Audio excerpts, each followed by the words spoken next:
თუ მოხვდებით, ან როდესმე ყოფილხართ ნეკრესის მონასტერში, დამერწმუნებით ერთ რამეში. ესე იგი, მონასტერი, რომლის მშენებლობა საფუძველი ჩაეყარა ჯერ კიდევ ძველი წელთაღრიცხვის პირველ-მეორე საუკუნეში, მერე უკვე ქრისტიანობასთან ერთად აქ დასახლდა აბიბოს ნეკრესელი და მერე განვითარდა სხვადასხვა ეპოქაში, რომლის მარჯვნივ გადახედავთ და ვენახზე ღვინის წარმოება არის 8000 წელიწადია, ხო, აი ამ ტერიტორიაზე. ის ყველაფერი მოწმობს ერთ რამეს, რომ ჩვენ ისტორიულად მიჩვეულნი ვიყავით თან თავდაცვას, გარეშე თავდასხმებისგან, აქ ლეკიანობა იყო თუ სპარსელები თუ სხვა ტიპის თავდასხმა და ამის პარალელურად შენებასა და შექმნას.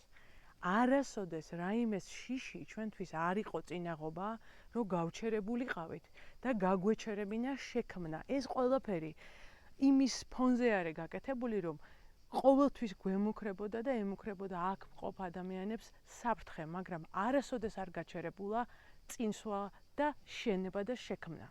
დღეს ჩვენ რას გვთავაზობენ? ყველაზე მთავარი ეს არის, რომ დავკმაყოფილდეთ შიშით და დავკმაყოფილდეთ იმით, რომ შეიძლება გადავჩერთ ერთადერთი რაღაცით, გამოვაცხოთ ხაჭაპური, მოვადუღოთ ყავა და ვიღაცა უცხოელს ვაჭამოთ. ეს არის, ამად უნდა გადაიქცეს საქართველო.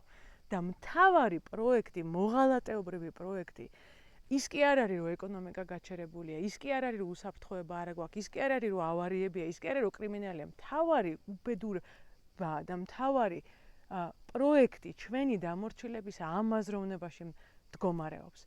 იყავი მეორე ხარისხოვანი უფლებო მოქალაქე, რომელსაც არც შრომის უფლებები არ აქვს, არც ისვენებს, ვერც განათლება არ აქვს, ვერც ჯანდაცვა არ აქვს, წაიღე სახში შენი 1000-1500 ლარი, ვიღაცას მოემსახურე და შენი არსებობა აქ დასრულდება.